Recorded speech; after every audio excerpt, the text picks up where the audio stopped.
Last class में हम लोग अवतल दर्पण का अलग अलग जो स्थिति था, वस्तु की स्थिति के अनुसार अलग अलग प्रतिबिंब की स्थिति हम लोग देखे थे बना करके कि कैसे कैसे आता है। तो इसको हम लोग एक टेबल में समराइज कर लेते हैं।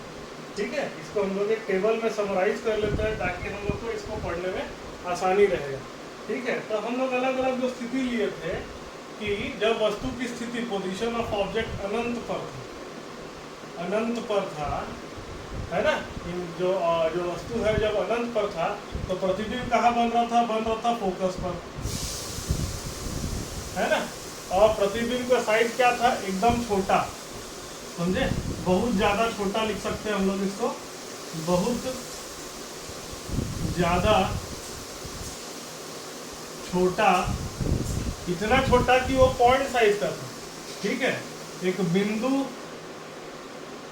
के साइज का, है ना, बिंदु के साइज का हमको प्रतिबिंब मिला था। ठीक है, इसको हम लोग बोलेंगे पॉइंट साइज इमेज। ठीक है, यहाँ लिखेंगे एट फोकस, इंग्लिश में अगर लिखेंगे तो फोकस पर, और ऑब्जेक्ट इज एट इंफिनिटी। तो इस हिसाब से जो प्रतिबिंब की प्रकृति है, हम लोग को प्रकृति में क्या लिखना रहता है कि वास्तविक है कि आभासी है ना, रियल है क्या वर्चुअल इमेज है, और ये भी लिखना पड़ता है कि सीधा कि उल्टा। तो हम लोग देखे थे बिंदु है, तो बिंदु को भी हम लोग क्या मानते हैं कि वह वास्तविक है। वास्तविक क्यों है, क्योंकि मैं जब बताया था कि वास्तविक कब होती है, जब दर्पण के इस तरफ हमको ये मिलता है ना, इमेज मिलता है, प्रतिबिंब मिलता है। तो कैसा बनता था, इंफिनिटी में था तो ऐसे करके हमारा प्रतिबिंब बन रहा था। तो ये इस तरफ है, मतलब जो पॉलिश पार्ट है उसके इधर साइड में जो बनता है तो उसको हम लोग बोलते हैं वास्तविक प्रतिबिंब, है ना। तो वास्तविक है और उल्टा है ना, उल्टा प्रतिबिंब। उल्टा तो नहीं कह सकते, लेकिन मतलब थियोरिटिकली इसको उल्टा कहते हैं, लेकिन एक बिंदु है वो उल्टा या सीधा नहीं हो सकता, फिर भी थियोरिटिकली उसको हम लोग उल्टा ही कहते हैं। दूसरा केस क्या है, दूसरा केस हमारा ये था, इसको मैं मिटा देता हूँ। दूसरा केस हमारा ये था, यहाँ पर एक छोटा सा चित्र बना देता हूँ ताकि क्लियर रहे। ऐसा पैरेलल रेज आ रहे थे, ये सब कुछ आ करके मिलते हैं फोकस पर, इसलिए हमको एक बिंदु जितना बड़ा प्रतिबिंब मिलता है। दूसरा हमको मिला था कि सी से परे जो वस्तु है, सी के परे है ना, सी के परे का मतलब हम लोग चित्र में देख लेंगे। सी के परे का मतलब होता है, इंग्लिश में अगर कहेंगे तो beyond C, object is beyond C. ठीक है, तो प्रतिबिंब हमारा कैसा बनता था, याद करते हैं हम लोग। ये हमारा दर्पण था, है ना, ये हमारा मान लो ये फोकस है, ये सी है, सी के परे यहाँ पर हमारा वस्तु है, एक फोकस की तरफ जाएगा और एक सी से होके गुजरेगा। तो ये दोनों जहाँ मिला वहाँ पर हमको प्रतिबिंब मिल गया। ठीक है, तो ये कहाँ पर मिल रहा है प्रतिबिंब, सी और एफ के बीच में। तो ये हमको बोल रहा है सी तथा एफ के बीच मिला, है ना। इसके बाद प्रतिबिंब का साइज क्या है, साइज छोटा है, तो छोटा साइज का हमको प्रतिबिंब मिला, छोटा, या उसको हम लोग इंग्लिश में कहेंगे तो डिमिनिश्ड इमेज मिलता है, डिमिनिश्ड इमेज, है ना, बिटवीन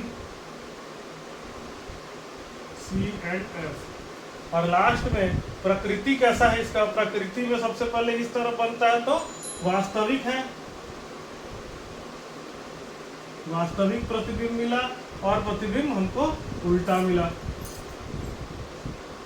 है ना।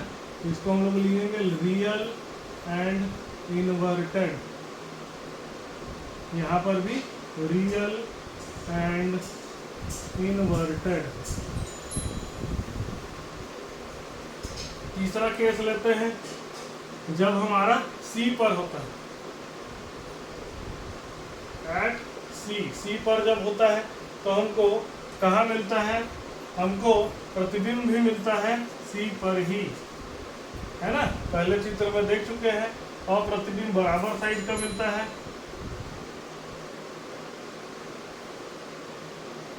है ना, बराबर साइज का मिलता है। और क्या मिलता है प्रतिबिंब हमको, रियल एंड इन्वर्टेड, रियल मिलता है और इन्वर्टेड मिलता है, मतलब वास्तविक तथा उल्टा, है ना, वास्तविक प्रतिबिंब मिलता है और उल्टा प्रतिबिंब मिलता है। उसके बाद अगला देखते हैं, सी और एफ के बीच में आता है, सी और एफ के बीच, सी और एफ के बीच में इसका चित्र बना चुके हैं, इसलिए मैं फिर से नहीं बना रहा हूँ, ऐसे ही बता रहा था दो चित्र बना के कि कैसे बनाया जाता है। सी और एफ के जब बीच में होता है तो हमको मिलता है बियॉन्ड सी, सी से परे, मतलब हमको ये जो सी है, सी के इस तरफ प्रतिबिंब मिलता है, यहाँ पर सी के इस तरफ प्रतिबिंब मिला, इसमें सी के इस तरफ प्रतिबिंब मिलेगा। और कैसा मिलेगा, ये बड़ा साइज का मिलेगा, बड़ा प्रतिबिंब मिलेगा, ठीक है। और कैसा मिलेगा हमको, और यह मिलेगा रियल एंड इन्वर्टेड, वास्तविक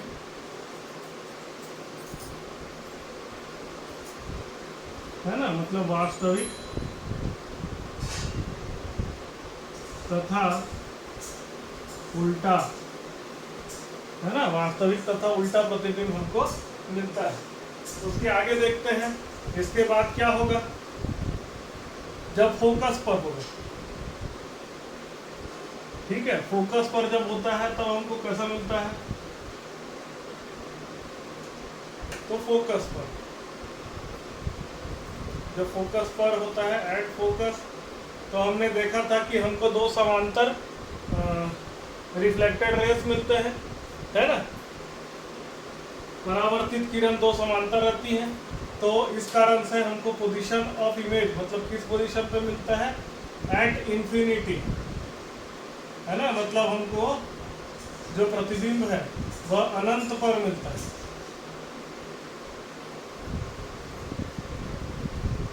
साइज कैसा होता है, बहुत बड़ा। और कैसा मिलता है, रियल एंड इन्वर्टेड, कैसा मिलता है, रियल और इन्वर्टेड, वास्तविक तथा उल्टा, इस तरह का हमको जो है इमेज हमको मिलता है। उसके बाद लास्ट केस जो हम लोग देखे थे, जो एफ और पी के बीच में था, एफ और पी के बीच में जो हम लोग का वस्तु रहता है, तो हम कैसा देखते हैं, एफ और पी के बीच में वस्तु, एफ और पी के बीच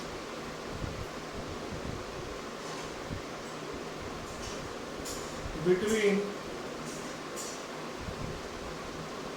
एफ एंड पी, तो हमको पोजीशन कहाँ मिलता है, हमको पोजीशन मिलता है दर्पण के दाएं तरफ मिलता है, दाएं तरफ, दाएं तरफ मतलब ये कह सकते हैं कि पॉलिश्ड सरफेस की तरफ, पॉलिश सरफेस की तरफ मिलता है ना। प्रतिबिंब कैसा मिलता है, बड़ा साइज का मिलता है।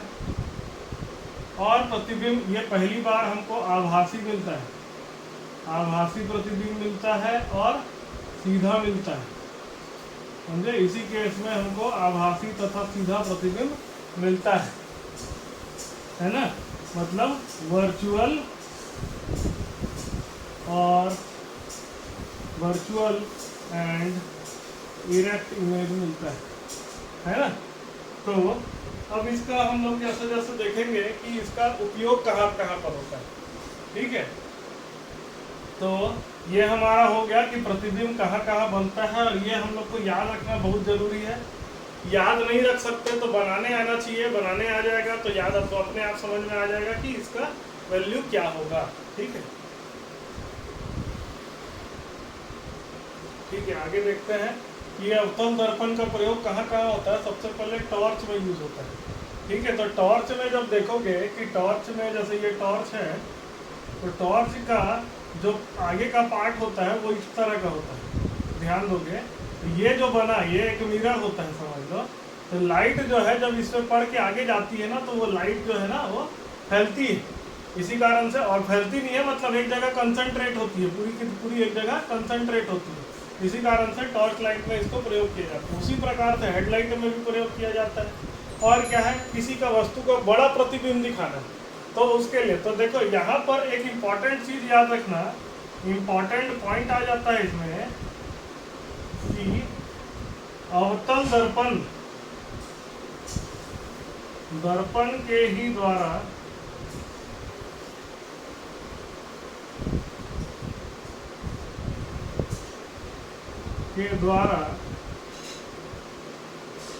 बड़ा आभासी प्रतिबिंब, बड़ा आभासी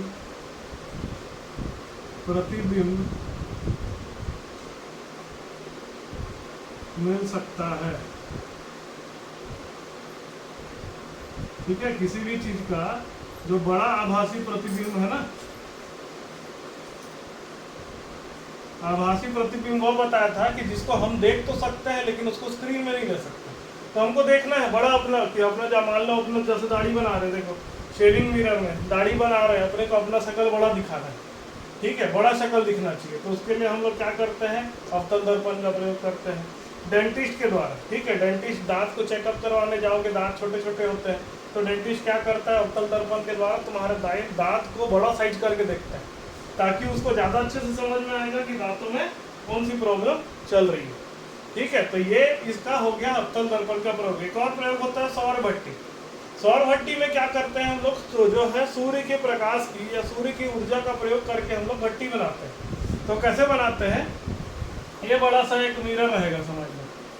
ठीक है, बड़ा सा मिरर रहेगा, है ना, और उसके फोकस पर हम लोग जिस चीज़ को पिघलाने वाली चीज़ है, वस्तु रखेंगे, जिस चीज़ को हम लोग को पिघलाना है। भट्टी कहाँ क्या चीज़ का यूज़ किया जाता है भट्टी में, जिस चीज़ को गर्म करना है। तो क्या होगा कि पूरा जो प्रकाश की किरणें हैं जब इसके ऊपर पड़ेंगी, है ना, प्रकाश की किरणें जब इसके ऊपर पड़ेंगी तो ये सब के सब फोकस की तरफ मुड़ेंगी, पूरी की पूरी प्रकाश की किरणें फोकस की तरफ मुड़ेंगी, प्रकाश की किरणें फोकस की तरफ मुड़ेंगी। तो क्या होगा, इससे ये होगा कि ये फोकस पर बहुत ज़्यादा गर्मी आ जाता है, जिसके कारण से हम लोग किसी भी वस्तु को पिघलाने के लिए या उसको गर्म करने के लिए प्रयोग कर सकते हैं। ठीक है, तो ये सब हो गया हमारा अवतल दर्पण का प्रयोग।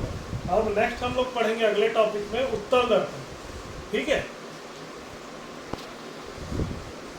ठीक है, अब स्टार्ट करते हैं हम लोग कॉन्वेक्स मिरर या उत्तल दर्पण। उत्तल दर्पण कैसा होता है, उत्तल दर्पण इस तरह का होता है, और इसका ये वाला जो पोर्शन है इसको हम लोग क्या करते हैं, इसको हम लोग पॉलिश करते हैं। ठीक है, मतलब ये समझ लो प्रकाश की किरण यहाँ से जाके टकरा के वापस जाएगी। अब देखो यहाँ पर क्या होता है, ये मान लो हम लोग मुख्य अक्ष बनाते हैं, ये हो गया हमारा P। अब देखो यहाँ पर फोकस इस तरफ होता है, समझे, फोकस हमारा इस तरफ होता है। ठीक है, तो अब जैसे अपने को चित्र बनाना है,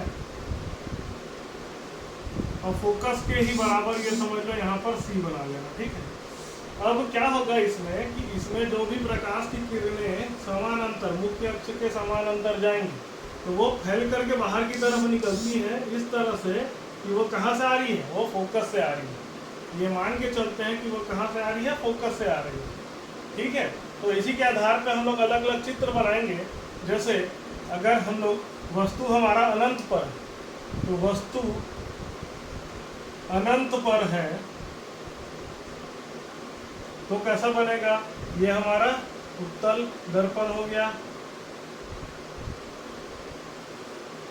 अब अनंत से प्रकाश की किरण आ रही है, प्रकाश की किरण आ रही है, ये निकल के बाहर की तरफ जाएगी, इस तरफ किसी पॉइंट को हम लोग बोलेंगे फोकस, ऐसे ये भी बाहर की तरफ निकलेगी और इसको भी हम लोग बोलेंगे फोकस। तो मतलब क्या है कि प्रकाश की किरणें फैल करके इधर निकल जा रही हैं, ये परावर्तित किरणें हैं। इसी तरह से ये आपतित किरण हो गया, ये परावर्तित किरण हो गया। ठीक है, ये इंसिडेंस रे हो गया। इंसिडेंस रे को मैं आई लिख देता हूँ, ये दोनों इंसिडेंस रे हैं और ये हमारा रिफ्लेक्टेड रे है ना। आई जो है ये समझो आपतित किरण है, आर जो है वो परावर्तित किरण है। ये जो भी परावर्तित किरण है उसको अगर मिलाना है तो हमको उसको पीछे बनाना पड़ेगा, और पीछे वो कहाँ पर मिलेगा, यहाँ पर मिलेगा। मतलब क्या है कि मिलने के बाद एक बिंदु बना रहा है, तो हम कह सकते हैं कि हमारा जो प्रतिबिंब है, प्रतिबिंब एक बिंदु है। ठीक है, मतलब image is a point, image is a point, एक पॉइंट इमेज मिला है। ठीक है, दूसरा चीज देखो, जो पॉलिश्ड पोर्शन है उस तरफ हमको इमेज मिला है, इसलिए ये इमेज कैसा होगा, या प्रतिबिंब कैसा होगा, ये आभासी प्रतिबिंब होगा, है ना। ये कैसा प्रतिबिंब होगा, ये आभासी प्रतिबिंब होगा, है ना। और सीधा प्रतिबिंब होगा, सीधा उल्टा तो खैर डॉट में हम लोग पॉइंट में ही लिखते हैं, लेकिन फिर भी इसके जो बाकी प्रतिबिंब है वो सब सीधे बनते हैं, तो इसको भी हम लोग मानते हैं कि सीधा प्रतिबिंब हमको मिलता है। और कहाँ पर मिलता है, प्रतिबिंब फोकस पर मिलता है, प्रतिबिंब फोकस पर मिलता है।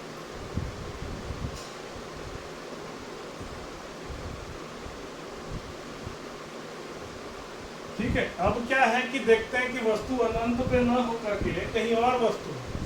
ठीक है, जैसे इसी चित्र में हम लोग देखते हैं कि वस्तु अनंत पर नहीं है, कहीं और है, तो इसका प्रतिबिंब कैसा बनाना है इसको समझेंगे बात को। ये मान लो यहाँ पर P है, इसको थोड़ा सा आगे बढ़ा करके ये एक हम लोग ले लेते हैं फोकस है, और इसके 2 गुना ये मतलब मान लो C है।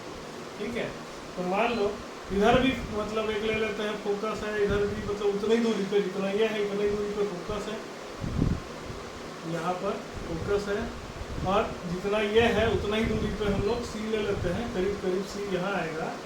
तो मैं मान लेता हूँ कि मेरा जो है जो वस्तु है यहाँ पर, ठीक है, थोड़ा बड़ा वस्तु ले लेते हैं ताकि अच्छे समझ में आएगा कि छोटा बन रहा है कि बड़ा बन रहा है। तो एक जो है वो रेखा सीधा जाएगा।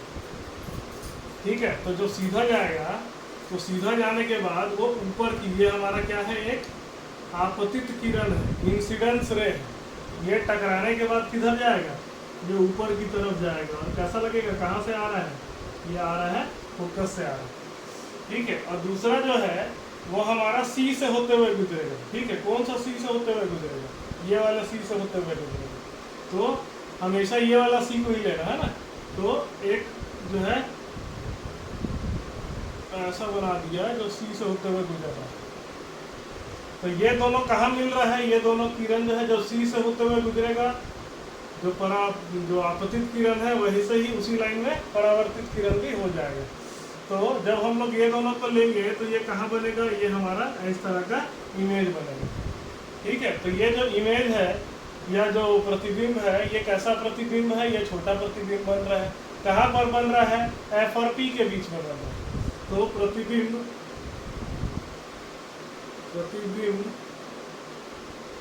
छोटा है और आभासी है, उस तरफ बन रहा है तो आभासी प्रतिबिंब है।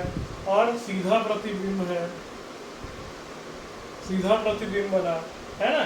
और क्या लिखते हैं हम लोग, छोटा है, आभासी है, सीधा है, और कहाँ है, F और P के बीच, F और P के बीच है। अब जैसे अगला में हम लोग देखते हैं कि जो मेरा वस्तु है उसको मैं थोड़ा और पास ले आता हूँ, वस्तु को मैं और पास ले आता हूँ। जैसे ये है, ये मेरा अवतल दर्पण है, ये F है, ये C है। वस्तु को मैं और पास ले आता हूँ, एकदम यहाँ पर ले आता हूँ, तो बड़ा ले लेता हूँ, ये ऐसा वस्तु। ठीक है, ये हमारा पॉलिश्ड पोर्शन है, यहाँ पर पॉलिश करते हैं दर्पण में। तो एक जो है वो सीधा रहेगा, सीधा कैसा लगेगा, ऐसा लग रहा है कि वो F से आ रहा है। तो ये हमारा इंसिडेंस रे, आपतित किरण, ये हमारा रिफ्लेक्टेड रे। रिफ्लेक्टेड रे जो है या परावर्तित किरण कहाँ से लग रहा है, ये लग रहा है कि F से आ रहा है। ठीक है, और दूसरा जो है इसको सीधा बनाओगे, C से टकराता हुआ, है ना। तो इसको मैं सीधा बना दिया, C से टकराता हुआ। तो ये दोनों जो है परावर्तित किरणें कहाँ पर आके मिल रही है, यहाँ पर आकर के मिल रही है। तो फिर से देखोगे कि कहाँ पर बन रहा है प्रतिबिंब मेरा, प्रतिबिंब एक तो छोटा है ना, स्मॉल साइज कह सकते हैं या डिमिनिश्ड कह सकते हैं इंग्लिश में, डिमिनिश्ड, छोटा प्रतिबिंब मिला। और कैसा प्रतिबिंब मिला? आभासी मिला। आभासी मतलब हो गया वर्चुअल इमेज मिला हमको, है ना। और कैसा मिला हमको? सीधा मिला, प्रतिबिंब सीधा मिला, इरेक्ट। और कैसा मिला हमको? एफ और पी के बीच में मिला। तो हमको ये समझ में आ रहा है कि कहीं पर भी आप मतलब ना इंफिनिटी से पी के बीच में कहीं पर भी आप रखते हो अपने वस्तु को, तो प्रतिबिंब हमेशा कहाँ मिलता है? प्रतिबिंब हमेशा एफ और पी के बीच में मिलता है। हमेशा प्रतिबिंब छोटा मिलता है, हमेशा प्रतिबिंब आभासी मिलता है। तो ये इसका एक गुण हो जाता है, ठीक है। और उत्तल दर्पण का एक गुण हो जाता है कि वस्तु कहीं पर भी हो, वस्तु कहीं पर भी हो, प्रतिबिंब मेरे को एफ और पी के बीच में ही मिलेगा, है ना। और वस्तु कहीं पर भी हो तो प्रतिबिंब मेरे को छोटा ही मिलेगा। तो इसी कारण से ये जो उत्तल दर्पण है, ये हम लोग जो साइड मिरर होता है गाड़ी का, वहाँ पर उत्तल दर्पण का हम लोग प्रयोग करते हैं। क्योंकि जो गाड़ी आ रही है पीछे से, वो दूर भी रहे तो भी इसमें आराम से दिख जाता है, पास में भी रहे तो भी आराम से दिख जाता है, लगभग साइज में भी ज़्यादा चेंजेस नहीं आते हैं। तो इसी कारण से हम लोग उत्तल दर्पण का प्रयोग कहाँ करते हैं? हम लोग साइड मिरर में इसका प्रयोग करते हैं, ठीक है। यहाँ पर अगर लिखेंगे इमेज, इमेज होता है हमारा diminished, diminished, virtual, erect, between F and P, ठीक है। ये हो गया हमारा उत्तल दर्पण का। देखो यहाँ ध्यान दोगे कि जब वस्तु की स्थिति कहाँ पर है, वस्तु की स्थिति जब अनंत पर है तब वो फोकस के ऊपर मिलता है, छोटा साइज का मिलता है, वर्चुअल और इरेक्ट मिलता है, आभासी तथा सीधा प्रतिबिंब हमको मिलता है। और अनंत से पी के बीच में कहीं भी रख दो तो वो कहाँ बनेगा? वो पी और एफ के बीच में ही बनेगा, छोटा प्रतिबिंब बनेगा और आभासी और सीधा प्रतिबिंब ही हमको मिलेगा, ठीक है। तो इसके लिए इसका प्रयोग कहाँ होता है? इसका प्रयोग होता है साइड मिरर में, साइड दर्पण गाड़ी का, है ना। किसी भी गाड़ी का साइड दर्पण, है ना, साइड मिरर कह सकते हैं, है ना, ऑफ व्हीकल। किसी भी व्हीकल का साइड मिरर जो होता है उसमें कौन सा दर्पण लगा रहता है? उत्तल दर्पण लगा रहता है। क्यों लगा रहता है? कि गाड़ी कहीं पर भी, पीछे गाड़ी कहीं पर भी हो, हमको उसका इमेज साफ साफ दिख जाए, ठीक है। उसके इमेज के मतलब वो आभासी प्रतिबिंब हमको चाहिए। क्यों? क्योंकि वो जैसे क्या है, मान लो इसमें हम लोग लगा देते हैं अवतल दर्पण। अवतल दर्पण में क्या होता है कि अगर वस्तु बहुत दूर है ना, और मतलब वस्तु जो है बहुत दूर है दर्पण से, तो हमको आभासी प्रतिबिंब नहीं मिलता। आभासी प्रतिबिंब वह जो हम डायरेक्ट देख सकते हैं। इसी कारण से हम लोग उत्तल दर्पण का प्रयोग करते हैं। क्यों? क्योंकि ये दूर भी रहे या पास भी रहे, हर समय हमको आभासी प्रतिबिंब ही मिलेगा, इसलिए उत्तल दर्पण का प्रयोग हम लोग इसमें करते हैं, ठीक है। आज का क्लास इतना।